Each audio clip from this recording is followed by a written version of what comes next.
you all coming up, the stability on this thing is not great, so don't lean into it. Can I see that sheet?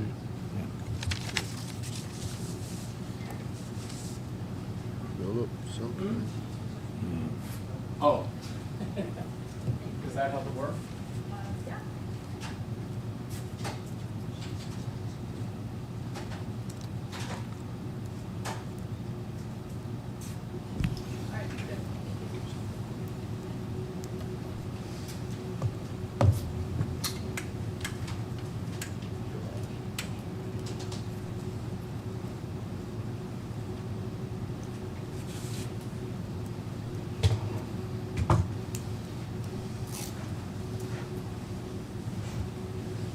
This room's a little far away from home, but I get used to these chairs.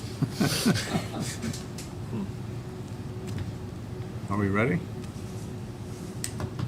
Okay, so I apologize, Philip, I can't read the last name.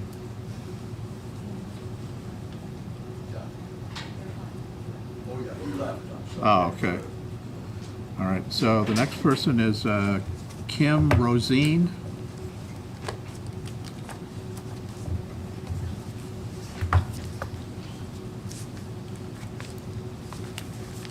Okay. Hi, I'm Kim Rosine. So I want to talk about a little bit about the absentee ballots and the early voting, I think, and that the most secure way to cast an absentee ballot is at the ballot box in the early voting precincts, and to use the ballot tracks that PWC has. Many of the Republican voters are concerned with the security of our ballots, especially if they go through the post office. There's been a lot of issues with the post office, losing ballots, holding ballots, and Commissioner Beals says that people have lived in an address for a long time and then their ballot doesn't get to them because all of a sudden their address is undeliverable. For some bizarre reason, that's happened. It's not reaching them. So we've also heard stories of mail sitting in the processing centers for an extensive amount of time, so their ballots aren't getting to them in time for them to mail back in time. So it's best if you do have a mail-in ballot or an absentee ballot, you take it to your the main registrar office or wherever you're allowed to turn it in by hand in person. And then I had one other thought as you all were talking, that I totally agree that as citizens of the U.S., we have a unique privilege and duty to vote.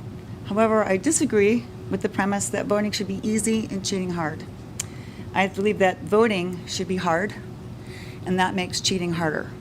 And when I say hard or difficult, I mean it's a huge responsibility, and so it should be something that we weigh heavily on us, because it's a massive, massive privilege, and it's not one that every country gets.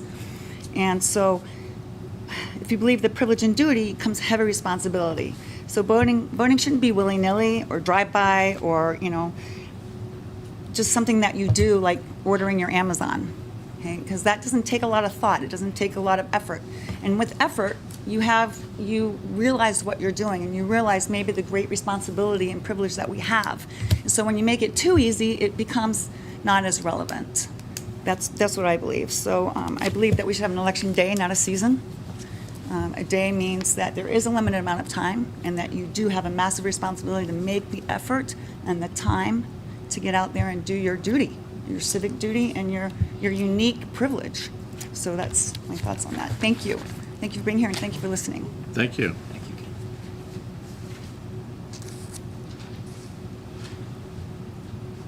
Kim. Next is Norma McAllister.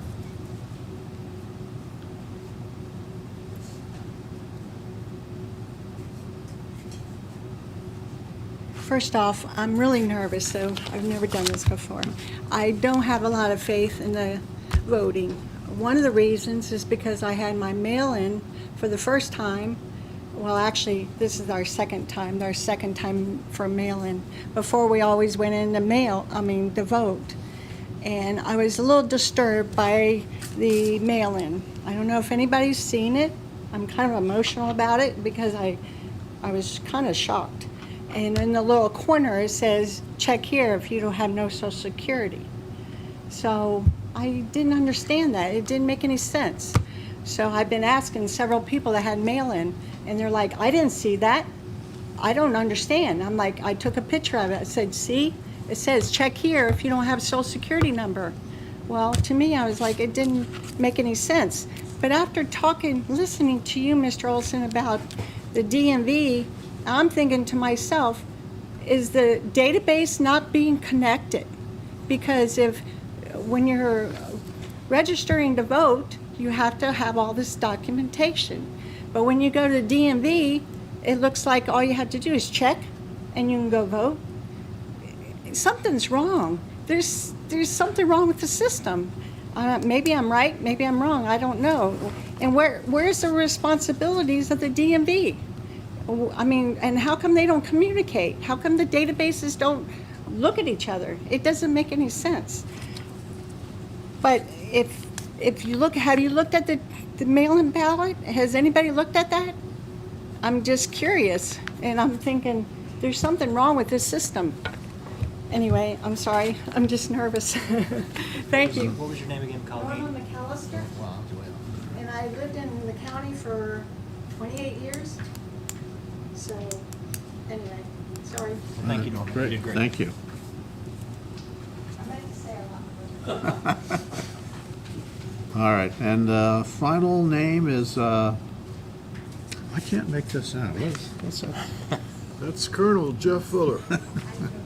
3 Purple Heart winner. Sorry for the scribbling. You get old enough, you can't even read your own handwriting. He's got enough shrapnel in him, he can't walk through a metal detector without setting it off, so he's excused for having chicken scratch. Well, that was an interesting board meeting, and I think you guys covered a lot of ground, a lot of it welcome, and so I'm grateful for that. In the last meeting, I brought up a list of names, and I mentioned, Eric, that I'd looked at the 42 names and I did some cross-checking and so forth, and you expressed concern about the fact that I might be in violation of Virginia code. I get that data from GOP database. I'm an authorized user of that database, and as you know, the parties are allowed to buy that data from the state. I got the other data that I cross-referenced from Eric, the outfit that does that work for election integrity. And they made me sign a statement of to protect the data, as you would expect. So I don't let that data go willy-nilly around. And I don't think I'm in violation of the law. So I just wanted to make that statement. I would ask, when deliberating on these matters, you mentioned the balance between transparency and security, and I appreciate that. I think you got to weigh heavy on the transparency question, because that's what generates a lot of these conspiracy theories and who could have done what to who and so forth. My issue, as you know, recently has been the fact that we have transparency all the way through the process of the absentee ballot, except from the time it hits the general registrar's office until Eric takes it into the pre-processing stage, where we have election officers doing the work, we have authorized representatives of the parties watching. And we have to trust, and I do trust Eric and his staff. I have no complaints about them. But the reason we have a system in Virginia where we have parties looking at this process for a reason. It isn't, and the fact that the board looks at it is fine, but it doesn't calm me down when I think about the role of the parties in making sure all this stuff is copacetic. So I would ask only that you try to figure out a way, I'm not going to do it, that you can get visibility of the parties through the election officers and or their authorized representatives, or both, like you do for pre-processing, in the curing and handling and review of ballots in the general registrar's office. I like the fact that we've got ballot tracks. That's very useful. And I also would just add, as a chief election officer in 2023, I made a mistake on a provisional ballot form. And I was called and I had to race in to sign it so that voter would get his ballot cast. It happens, no question about it. I do think that we need to take advantage of Marcus's point about checklists and job aids and all that sort of thing, which you guys have done a great job on. But, if it's important, you got a checklist and you follow it. I want to mention it. In Virginia, the Virginia legislature and the governor signed a budget that prevents Virginia from doing an audit of the presidential election.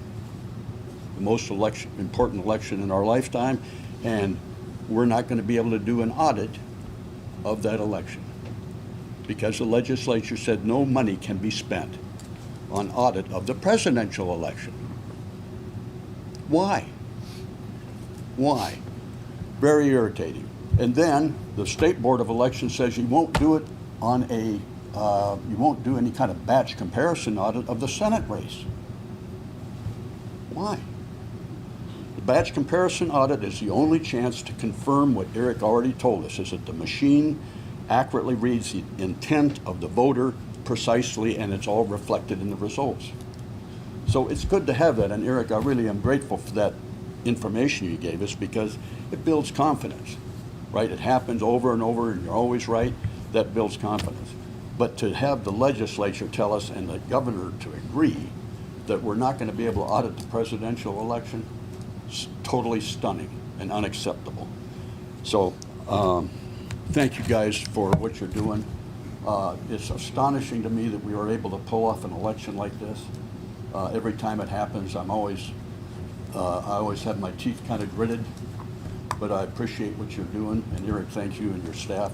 By the way, I call into your staff. I'm one of those guys that calls in and asks for stuff, asks questions. And whoever it is that's answering that phone deserves a star for congeniality, professionalism, and just putting the right face on the whole office. And I thank you for that. Thank you. All right, do we have anyone else that wants to make public comment that didn't get a chance to sign in? Yes. Would you like me to sign in? Sure.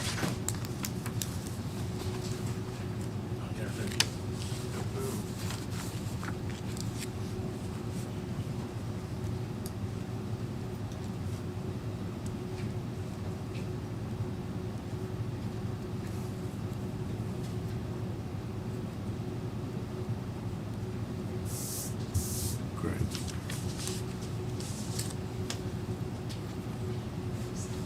Okay, so please identify yourself and Sure. go ahead.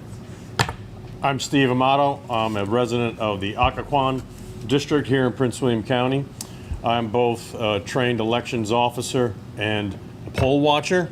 I recognize a few election officers in here that I've worked with during early voting this year, so glad to see you all again in a different capacity.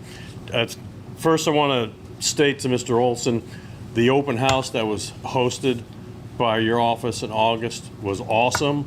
I learned and saw the practical application from going through online training to be an election officer to actually seeing it in person with your staff and going over the processes.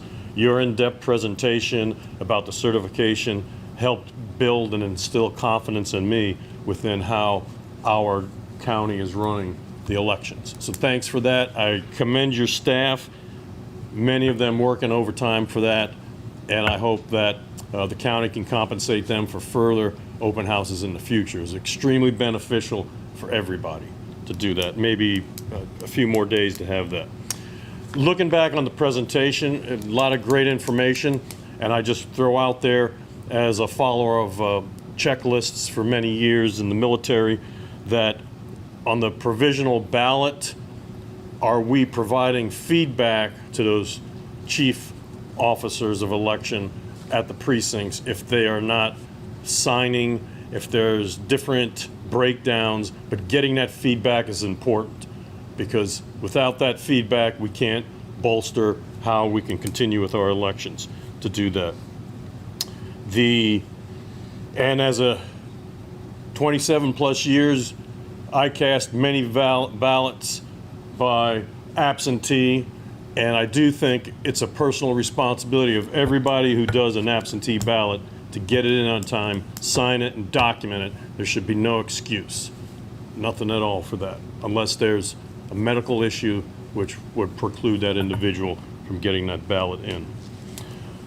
I do want to highlight feedback again for the Office of Elections again, as a poll watcher, I've seen many times where the voters are almost voting and having a little conversation in the voting booth. There have been election officers who've been very positive and assertive to go up to those voters and say, do you need an assistance form here? And if not, that election officer has said, stop talking, this isn't a discussion on that. And other times, I've had to inform the chief about that, which the chief, again, a very positive, assertive to those voters, nothing disrespectful, but quite a bit of observation on that, which I think is significant, where maybe Mr. Olson, you could just push that out in notes, whatever, to all the chiefs to be cognizant of. And one last thing, I have not read or seen anything in the past, but maybe after the election and we have a push of transparency, if there can be a simple statement that would really help the citizens of the county understand that what we do here is extremely important, but in a lot of compliance, which is commendable. But just have a simple statement. We had X number of ballots totally cast, voted in Prince William County. We have X number of registered Prince William County voters. If one is greater than the other, hopefully we don't have more that are cast votes that are greater than registered, then we do have a problem. But hopefully it's the other way around. I think that would really help with all of our citizens. Look at the confidence that we have in our board. That's all. Thank you very much for the opportunity. Thank you. You're welcome. Okay.